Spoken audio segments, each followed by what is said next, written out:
ये कहानी है झारखंड में रहने वाली 14 साल की लड़की रितिका की। रितिका 8वीं कक्षा में पढ़ने वाली छात्रा है।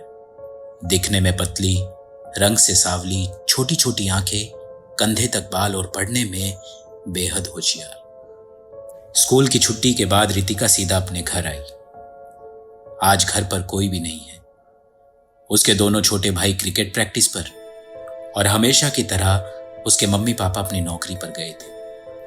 इस बात से रितिका बहुत खुश थी कि आज वो घर पर अकेली होगी, लेकिन उसे इस बात का पता नहीं था कि आज उसके साथ क्या होने वाला है।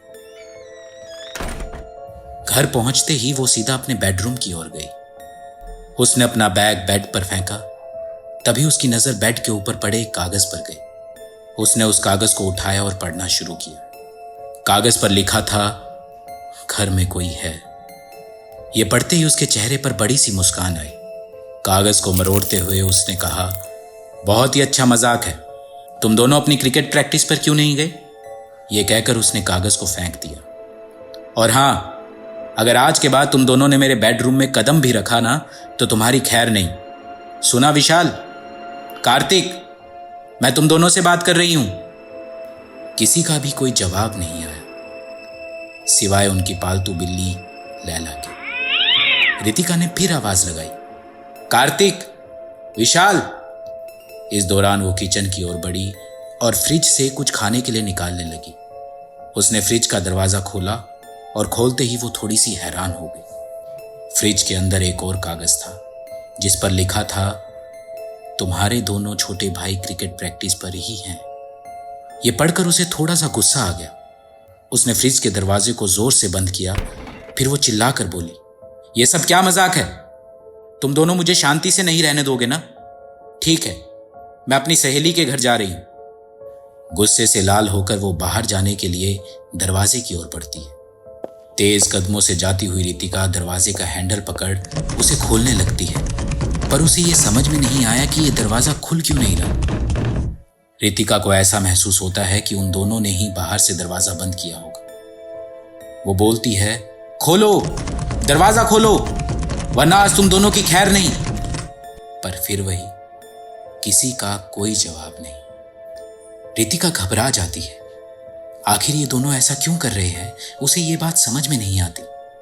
घबराई हुई रितिका जोर जोर से दरवाजे को पीटने लगती है, कोई है बाहर, प्लीज दरवाजा खोलो। और तभी उसकी नजर जमीन पर पड़ती है। एक और कागज। डर की सीमा बढ़ चुकी थी। वो लगभग कांपती हुई सी कागज को उठाती है। तुम मेरे जाल में फंस चुकी हो और तुम कहीं भी बाहर नहीं जा सकती। ये पढ़ने के बाद रितिका को एक बात तो समझ में आ गई कि यह विशाल और कार्तिक का काम नहीं है। घर में शायद कोई और भी है, पर वो कौन है जो दिखाई नहीं दे रहा। वो भागती हुई अपने फोन की तरफ जाती है ताकि मम्मी पापा या पुलिस को फोन कर सके, लेकिन उसे ये पता ही नहीं था कि वो अपने ही घर में कैद हो चुकी थी। रितिका ने फोन को ऑन करने की बहुत कोशिश की, पर ना जाने क्यों वो फोन ऑन ही नहीं हुआ। अब वो बुरी तरह से कांपने लगी थी। रितिका ने चारों ओर नजर दौड़ाई, लेकिन उसने खुद को अपने घर में अकेला पाया। खाली घर अब काटने को दौड़ रहा था। तभी अचानक उसे घर में रखे लैंडलाइन का ख्याल आया। सहमी रितिका हल्के पैरों से ड्राइंग रूम में पहुंचती है। वो तुरंत टेबल से फोन उठाकर पुलिस का नंबर डायल करती है।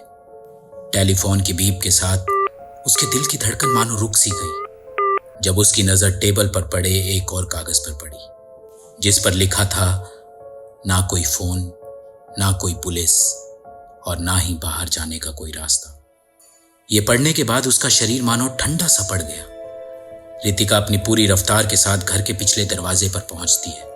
खोलो, दरवाजा खोलो, हेल्प, कोई है, बचाओ, बचाओ मुझे। यह दरवाजा भी पूरी तरह से जाम था। डर की सारी हदें पार हो चुकी थी।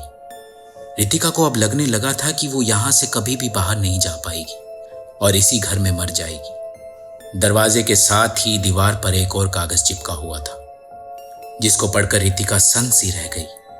उस कागज पर लाल रंग से लिखा था, ऊपर देखो, डरी सहमी रितिका ने अपनी गर्दन को धीरे धीरे ऊपर की ओर किया। ऊपर से खून टपक रहा था और वो खून रितिका की पालतू बिल्ली लैला का था।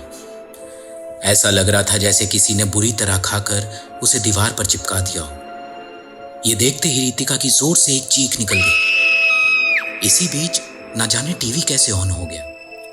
बड़ी मुश्किल से हिम्मत जुटाकर रितिका ने टीवी का मेन स्विच ही बंद कर दिया। लेकिन ये क्या, टीवी की आवाज कम ही नहीं हुई। अब की बार टीवी की स्क्रीन पर कुछ लिखा हुआ था, टीवी का रिमोट मेरे पास है रितिका। ये पढ़ने के बाद मानो उसके शरीर से आत्मा ही निकल गई हो। हताश रितिका जमीन पर गिर गई और उसकी नजरें बस टीवी स्क्रीन पर गड़ी हुई थी।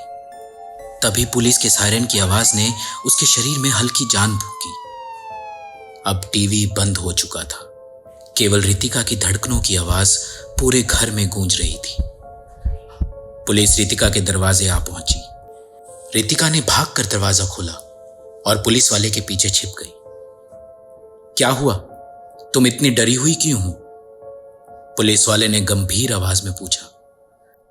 रितिका के सब कुछ बताने के बाद वो पूरे घर की छानबीन करते हैं, पर उन्हें घर में रितिका के अलावा कोई और नहीं मिलता।